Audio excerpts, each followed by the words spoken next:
Bonjour à toutes et à tous.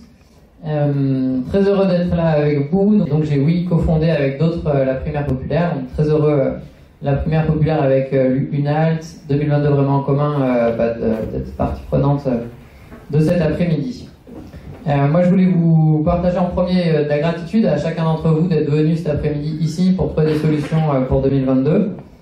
À la mairie de Billard aussi, je ne sais pas si le maire est là, mais en tout cas un grand merci d'accueillir ce type de moment. Le deuxième mot, après gratitude, qui me venait à l'esprit, c'est l'unité. Merci aux organisateurs de cet après-midi pour leur culture de l'unité. Je souhaiterais aussi dire qu'il y a des racines assez profondes à ce qui est en train de se passer là, avec la Primaire Populaire 2022, vraiment en commun, etc. C'est-à-dire des citoyens qui veulent influencer le politique pour le bousculer positivement. Des racines profondes parce que déjà en 2007, il y avait eu le pacte écologique avec la fondation Nicolas Hulot. En 2017, il y avait eu plusieurs initiatives, un candidat mais pas trois, peut-être que Gérard Filoche et Noël Mamère en parleront, où l'idée c'était que Mélenchon, Jadot et Hamon se donnent la main. Il y avait eu aussi en 2017 le projet Les Jours Heureux. Et donc c'est parce qu'il y a toutes ces racines, où ça fait des dizaines d'années qu'il y a des citoyens qui, en dehors des partis politiques, essayent qu'il y ait des coopérations et qu'elles gagnent. C'est parce qu'il y a toutes ces initiatives depuis des années que là, on a pu parcourir ce chemin, en tout cas au niveau de la Primaire Populaire, où en quelques mois, c'est donc 155 000 Français qui sont impliqués, 600 000 euros ont été levés, il y a 20 permanents, 3 000 bénévoles et 50 groupes locaux qui font que dans les 3 semaines qui viennent, il y aura 70 actions du type de celle-ci. Et donc toute cette dynamique, elle est à l'œuvre parce qu'il y a des racines anciennes. Je terminerai en vous disant que ce dont on a vraiment, je pense, le plus besoin, c'est de puissance. C'est du goût de la victoire, c'est de se dire que c'est possible, que l'Élysée, ensemble, on peut y arriver, et l'Assemblée nationale aussi. On réfléchit d'ailleurs à transformer l'après-primaire populaire en peut-être une pression populaire, le goût de la victoire, avec le double sens, la pression à l'apéro et le goût de la victoire.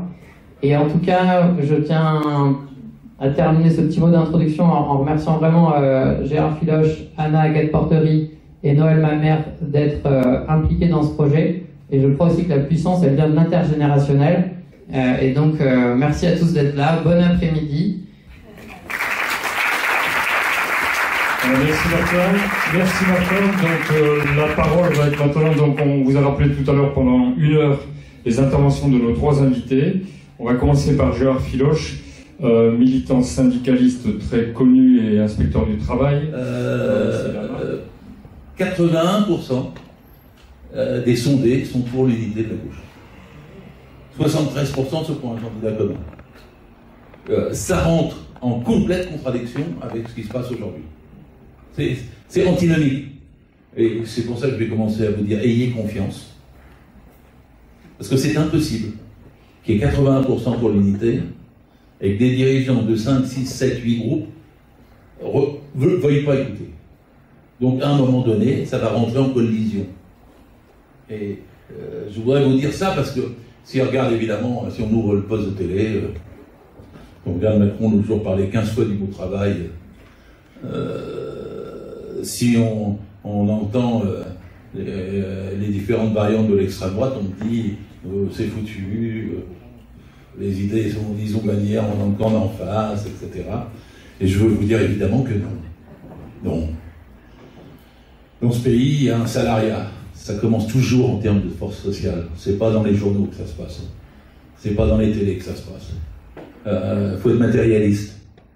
88% des actifs sont salariés. Salariés.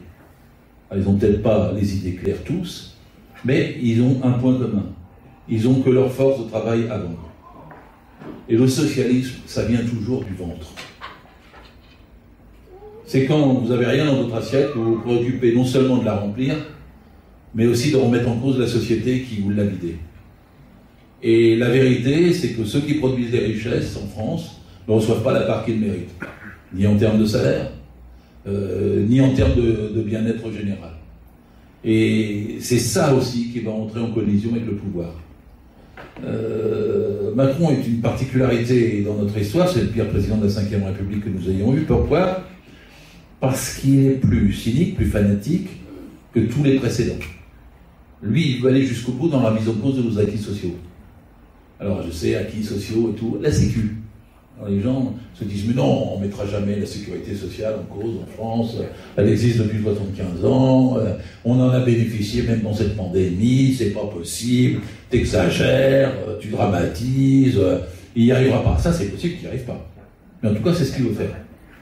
Parce que le premier programme de Macron, c'est la suppression des cotisations sociales. C'est-à-dire cette partie du salaire, car ça n'est pas un prélèvement obligatoire, c'est du salaire, car c'est du salaire brut. Hein, le salaire net, il sert à vivre au moins le mois, et le salaire brut, il sert à vivre sur toute la vie. C'est le plus important même des deux salaires. Et nous autres qui sommes socialistes, on veut plutôt grossir le deuxième salaire, quelque part, pour qu'il y ait une mutualisation des services publics, et qu'il y ait toute une gestion, et que le salaire net reste pour partager entre nous les biens rares et individuels. Mais la part des biens collectifs, c'est dans le salaire brut, c'est dans la sécurité sociale. C'est ce que nous avons depuis 75 ans, et parce qu'on l'a depuis 75 ans, on pense qu'on ne le perdra jamais. C'est faux. Macron veut mettre ça en cause. Regardez son programme, parce que certains disent c'est un caméléon. Il n'a pas de ligne, je vois ça la dernière. Mais il a une ligne. Elle était dans son livre qui s'appelle Révolution, c'est quand même incroyable. Que ce soit lui qui a écrit un livre qui s'appelle Révolution, et que le mot révolution ne soit banni de nos bouches. Dans son livre Révolution, il dit qu'il veut supprimer les cotisations sociales. Rappelez-vous qu'il veut une France start-up. Rappelez-vous qu'il veut une société sans statut. Sans statut. C'est-à-dire ubérisée. Qu'il veut une société post-salariale. C'est-à-dire qu'il veut faire régresser les 88% de gens qui produisent des richesses et qui ont un statut de salariés, des droits de salariés, des institutions de représentatives du personnel, des délégués du personnel, des comités d'entreprise, une médecine du travail, une inspection du travail, une sécurité sociale, un code du travail, un SMIC, tout ça il veut enlever. Sa ligne c'est celle-là. Alors il a même, pendant les 5 ans qui viennent, réussi un petit peu, savez-vous. Parce qu'il y a 5 ans, c'était 90% des actifs qui étaient salariés. Maintenant, ce n'est plus que 88%. Et quand il veut faire sa loi contre le chômage, là, enfin, il le fait, elle est en application, c'est une tuerie contre les chômeurs.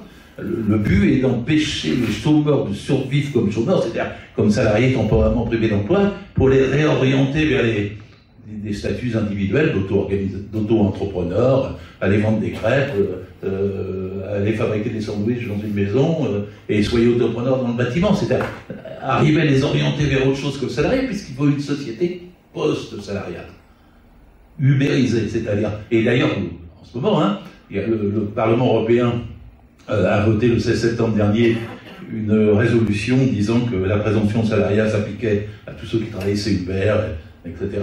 C'était un pas en avant. C'est le Parlement européen qui fait ça, c'est pas le Parlement français.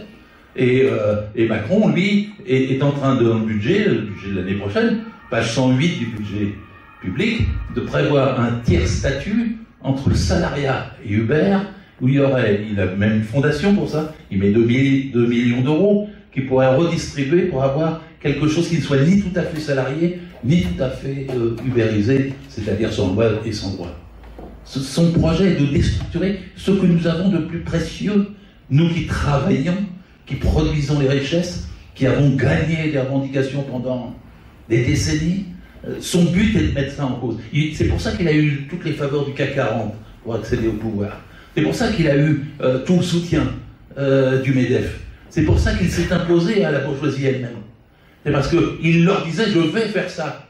Il y a même une petite séquence filmée où, dans un dîner avec un grand patron, il dit « je veux une société sans statut ». L'autre dit « vraiment ? Vous voulez une société sans statut ?» Sans statut de cheminot, sans statut d'infirmière, sans statut de professeur, vous serez aussi auto-entrepreneurisé. Et c'est sa volonté. C'est pour ça que je ne supporte pas quand quelqu'un dit « c'est foutu pour 22 ». Vous croyez quoi? Dans 27, notre situation sera améliorée. Entre 22 et 27, il avancera dans la voie que je suis en train de vous décrire. Et si vous êtes en 23, 24, 25, 26, 27, que la sécurité sociale recule, croyez-vous qu'on se battra mieux? Non, on se battra moins bien. Parce que quand on perd des points d'appui, quand on recule tout le temps, la démoralisation s'empare des esprits. Et si la démoralisation s'empare d'esprit, ça a des conséquences aussi sur la façon dont tous les droits sociaux et toutes les conquêtes sociales elles-mêmes disparaissent. Et donc, il ne faut pas céder une petite seconde à l'idée qu'on va baisser les bras, que c'est foutu pour 22 et qu'on va régler ça en 27. Il y en a même qui me disent, si on perd au présidentiel, on se rattrapera aux législatives. Excusez-moi du peu. Mais si on perd au présidentiel, aux législatives, ce sera la bérésina totale. Il y en a pas, il y en a très peu qui survivront. Vous aurez quelques poignées de députés de gauche. Mais disons, ils ne sont pas tous de gauche. Eh bien, vous regretterez à ce moment-là, parce que vous les compterez sur les doigts, les députés socialistes, communistes, verts et les filles, quand on aura perdu en avril. Si on dit on va se mettre d'accord pour juin, les gens nous riront au nez. Vous n'avez pas été capable de vous mettre d'accord en avril, et maintenant vous dites que vous allez faire l'unité en juin, que vous allez vous partager les circonscriptions, que vous allez respecter les sortants, mais ça ne marchera pas. Il y aura 80% d'abstention. Parce que la démoralisation entraîne la démoralisation. Et que le mécanisme d'élection dans ce pays fait qu'avec le calendrier automatique qui met les législatives à la portée des présidentielles, ça s'applique mécaniquement. Mais Macron inventera une étiquette MP, majorité présidentielle, à la place de LRE discrédité, et il confortera son pouvoir pour pouvoir aller dans la voie que je vous ai dite, révolution. C'est une contre-révolution. Et c'est pour ça qu'il ne faut pas céder tout de suite. Il faut avoir l'esprit de dire, mais on ne peut plus, c'est fini, c'est dans 5 mois, on n'y arrivera pas. Parce que si on a cet esprit-là, c'est renoncer à tout ce que nous sommes nous-mêmes, à tous les droits. Vous verrez qu'il en prendra partout. Il fera encore des concessions à des Philippe de Villiers, à des gens qui seront contre l'avortement, à tous ceux qui lui permettront de consolider son pouvoir, et qu'il n'y a pas de limite dans la régression. Quand on perd ça, ils nous prennent ça. Quand on perd ça, ils nous prennent ça. Le bras, et puis l'omoplate, il passe tout entière. Et donc c'est pour ça qu'on est là aujourd'hui. C'est parce qu'on veut le sursaut. On ne peut pas le faire sans unité, ce sursaut. Il faut dire à Mélenchon, Jadot, Roussel, Hidalgo, Poutou, Artaud et Montebourg d'arrêter ce cirque. Qu'est-ce que c'est que ce truc-là? D'avoir maintenant 7 ou 8 candidats qui sont à 2, 4, 6, 7, 8, 9. Il y en a qui disent, je suis à 11. Vous faites belle jambe d'être devant à 11. Parce que si tu as 2 candidats, tu n'es déjà pas au 2e tour. Oh oui, mais si, il y a eu des moments, en 81, on avait plusieurs candidats, mais c'est plus du tout la situation. Vous avez Le Pen en tête, et vous ne pouvez pas avoir plusieurs candidats à gauche quand vous avez Le Pen en tête en face d'un candidat à droite. Ça ne peut pas passer, c'est mathématique, c'est arithmétique, prenez tout ce que vous voulez. S'il n'y a pas un candidat, s'il n'y a pas un accord, c'est perdu. Donc qu'est-ce qu'il faut faire? Il faut aller voir les chefs, entre guillemets, chefs à plume, c'est plus joli, et dire non Jean-Luc, non Jean-Luc, non Yannick, non Fabien, non chère Anne, vous n'allez pas continuer comme ça. Anne, il faut que tu t'en retires. D'ailleurs, pourquoi tu t'es présenté? Honnêtement, même ton parti ne voulait pas. Et ça faisait une de plus. Et tu savais déjà que ça allait finir comme ça. Bon, après, vous allez voir Fabien, tu dis, on comprend que tu vois que ton parti existe. Mais tu vois bien que ça peut pas, si tu le fais, c'est au détriment même de la possibilité d'arrêter Macron. Tu brades la Sécu pour que ton parti existe. Non, on ne peut pas brader la Sécu. L'intérêt du salariat, c'est supérieur à celui d'un parti. Même si on aime ce parti, et même si on veut s'y dévouer. Et ensuite, on va aller voir Yannick, en disant, écoute, même dans ton parti, laisserai Noël en parler mieux que moi, mais même dans ton parti, on a écouté Sandrine Rousseau, on a écouté Éric Piolle, et il disait qu'il voulait l'unité avec Jean-Luc Mélenchon. Bon, de justesse, ça s'est fait comme ça. Ça, c'est la démocratie, et c'est le droit d'un parti de décider. Mais est-ce que c'est réglé pour autant? Bah non, alors, si vous avez Jadot à 8 ou 9 et Mélenchon à 10 ou 11 ou 12, alors là, après, vous allez aller voir Jean-Luc. Jean-Luc, il va vous dire, mais moi, je vais y arriver à 19, et je passerai tiquer la barre 2. Je vais passer la force, ira la force. Mais à gauche, ça ne se résout pas comme ça. Parce qu'à gauche, on ne peut gagner que quand c'est horizontal, que quand tout le monde a lié ces organisations, les organisations syndicales, les associations. C'est ça la force de la gauche. C'est pas la force du caractère du leader de la gauche. Parce que la force du caractère du leader de la gauche, les médias, ils l'abîment quand ils veulent. Tu parles bien pendant 1 heure, ils vont retenir la demi-phrase où tu as mal parlé. dont on est à la merci de médias. La seule façon de résister à ces cruautés des médias qu'ils font quand ils veulent, et ils le multiplieront, ils font monter des aides et ils font baisser des bons, comme ils veulent. Et ils remplissent des salles avec un gars qui est un polémiste extrême droitier, qui n'a rien dans la tête, qui croit encore à Pétain, et qui dit que les femmes ne peuvent rien créer, quoi. Ils remplissent les salles parce que les médias ont cette puissance. Et pour résister aux médias, il n'y a que l'unité. Si vous n'avez pas l'unité, vous ne pouvez pas. Parce que même dans ce cas-là, s'il n'y a pas d'unité, il y a quelqu'un qui va dire « Oh oui, mais il a quand même mal fait sa phrase, Jean-Lucas. Oh oui, mais quand même, derrière, il a poussé une colère qu'il n'aurait pas dû pousser. » Parce que les médias vous ont mis cette colère sous le nez et vous ont fait oublier tout ce qu'il a dit. Excellent programme. Mais les programmes, ils sont excellents quand il y a un arc de force sociale et politique derrière eux. Qu'est-ce que c'est un programme? Même excellent. S'il n'y a pas l'unité derrière, ça finit toujours dans un placard, tiroir du bas. Et donc le programme ne suffit pas. Si, on va les convaincre les gens sur notre programme, mais les gens ne les lisent pas. Moi j'ai eu cruellement dans le marché, quelqu'un qui me dit « Oui, ben mettez-vous d'accord, je vous lirai votre texte après. » Ah ouais, ça s'est fait mal, ça. Parce que les programmes... Oui, mais les gens vont lire. Mais qui va les lire? Quelques centaines de milliers. Oh, allez, 1 million. Allez, 2 millions vont le lire. Mais la présidentielle, ça se joue à 8 millions au premier tour et 16 millions de voix au deuxième tour. Et les gens, ils ne lisent pas les programmes dans ces cas-là. Ils se déterminent sur une impression. Est-ce qu'il y a une issue politique? Est-ce qu'il y a quelque chose d'alternatif? Est-ce qu'ils ont su se mettre d'accord? Est-ce que ce qu'ils disent risque de passer? Parce que si ça risque pas de passer, je ne me mobilise pas. Et la mobilisation des gens, elle est faite par des militants. Alors, on a 135 000 signatures, que je ne me plante pas à la primaire. 157 000 à la primaire populaire. Mais 157 000, pour notre problème, il faut 1 million. Il faut 2 millions. Parce qu'il faut que la petite roue des militants, elle prenne pied sur tous ceux qui se posent des questions. Alors, c'est vrai que ceux qui se posent des questions tardivement, ça va être là, maintenant. En novembre, décembre, janvier, parce que le mur approche, quoi. Hein.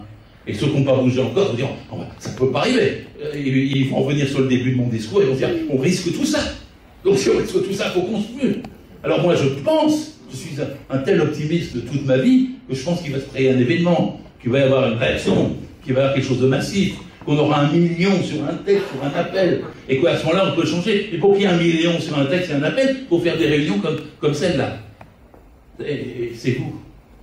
Hein, c'est-à-dire, il n'y aura pas 1 million de signatures, il n'y aura pas l'unité, on ne fera pas bouger Jean-Luc Mélenchon ou Yannick Jadot si on ne fait pas des réunions, si on ne fait pas des meetings, si on ne fait pas des appels, si on ne relaie pas dans les réseaux sociaux 3 fois, 4 fois, 5 fois, 6 fois par jour l'exigence d'unité.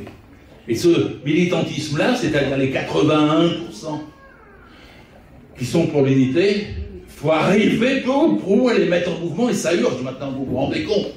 Alors il y a des sujets, hein, parce que la loi chômage, la casse du chômage, la tuerie, c'est-à-dire il arrive quand même à faire baisser les indemnités de chômeurs de 40%. Il arrive quand même à ce que la moitié d'eux puissent accéder maintenant à l'inscription. Il arrive quand même avec des arguments à la noix, c'est-à-dire ils bossent pas, ils sont toute la journée sur le canapé, il faut les pousser à se remuer, alors qu'il y a 13 fois plus de chômeurs que d'offres d'emploi. Et sur les offres d'emploi qu'il y a, seulement 1/3 sont à peu près valables, et encore elles se renouvellent tous les 2 mois. Donc en vérité, ce qu'il fait là sur la loi chômage, moi je rêve que les 8 candidats de gauche, on est à 8 je crois, disent... Pour la primaire populaire? Non, je parle des 8 candidats de gauche au total déclarés. Au-delà de... Je rêve qu'ils disent seulement un communiqué commun, abrogation de la loi de casse du chômage.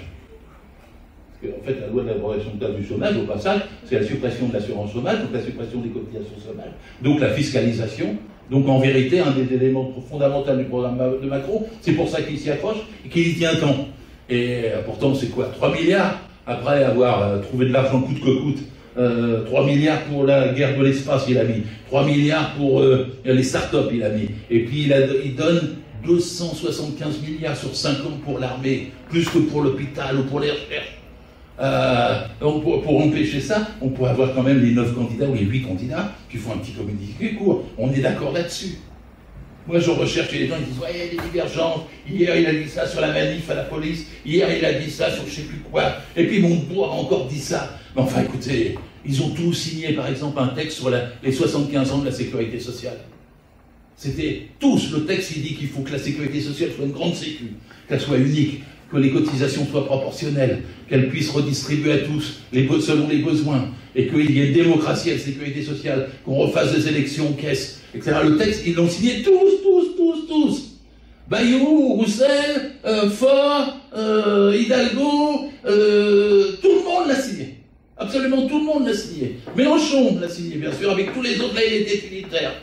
Moi, je vous dis, c'est par exemple, si on avait une difficulté pour faire un programme, vous prenez ce texte d'appel, vous le retrouvez sur Internet, pour les 75 dans la sécurité sociale, et vous leur dites si vous avez signé tout ça ensemble, vous allez quand même être capable de vous mettre ensemble. Et puis, de toute façon, si vous vouliez sérieusement, et il le faut, prendre au sérieux votre propre candidature, avec qui allez-vous gouverner? Il faut bien un gouvernement vert, PS, PC et LFI. Il faut bien un gouvernement des quatre.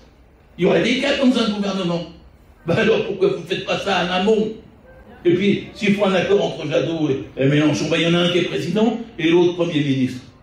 Vous discuterez de qui est l'un et l'autre. Parce que comme tous les deux, vous êtes contre le présidentialisme, en parole, eh ben, vous allez pouvoir vous mettre d'accord dans un système où vous voulez tous les deux une constituante ensuite. Donc en vérité, les modalités de l'accord personnel, les modalités de l'accord politique, les modalités de l'accord programmatique, ils sont à portée de notre main. Alors comme toujours, il y a des petits appareils. Nous n'en rions pas sur les appareils. Il y en a toujours eu. Dans tous les pays. Dans toute la gauche, et même dans les organisations syndicales. Pourquoi? Parce que dès qu'il y a des directions, quelque part, la bourgeoisie les aspire, les corrompt, leur donne des envies, et ils échappent au contrôle de leur base. C'est pas compliqué. Ça existe partout, mais il faut le savoir. Il ne faut pas s'en indigner, c'est pas une question morale, c'est une question matérielle. C'est-à-dire qu'il faut que la force, en fait, du mouvement social s'impose aux appareils. Et c'est ce que j'appelle à faire, en concluant mon intervention, parce que tu m'as fait signe que j'étais sur la fin, c'est que les 81% dont vous êtes l'emportent sur les 8 candidats tels qu'ils sont aujourd'hui, pour que nous n'en ayons qu'un seul, et que nous ayons une plateforme commune en 8 ou 10 points, en mettant de côté ce qui nous sépare, et en gardant ce qui nous unit. Je parle d'unité d'action. Parce que quelqu'un va me dire, oui, mais il a des mauvaises pensées dans sa tête, et il y a 5 ans, il a fait du mal. Oui. Ça, c'est vrai. Mais on ne peut pas être figé il y a 5 ans. On a besoin d'avenir. Et pour avoir besoin d'avenir, il faut prendre les points qui nous unissent. 7, 8, 10. Chacun garde son idée. Mais on sait que sur ces 8, 7, 8, 10 points, on peut être d'accord. C'est ce qui a été le socle commun de la primaire populaire, parce qu'on a quand même réussi à le rédiger avec 14 sensibilités. Et donc, en vérité, ce socle commun est une base pour un vrai socle commun. On y introduira la sécurité sociale et tout ce qui nous permet de réduire la durée du travail, d'augmenter le salaire, de permettre la retraite à 60 ans et de permettre qu'il n'y ait plus de précarité. Savez-vous qu'en Allemagne, Mme Merkel et le SPD ont imposé dans le dernier mandat une loi qui fait qu'il ne doit pas y avoir plus de 2,5% de précaires dans les entreprises de 300 salariés. On ne peut pas faire ça en France? Si Merkel et le SPD l'ont fait, on doit pouvoir se mettre d'accord entre les 8 candidats sur un point de programme pour le faire. Je crois que j'ai presque tout dans. Et en parlant vite, je m'en excuse, brosser les traits. Pour qu'on ait de l'espoir, qu'on s'appuie sur le salariat, qu'on pense que c'est possible, et en plus, qu'on se mobilise avec le feu au derrière pour y arriver. Merci.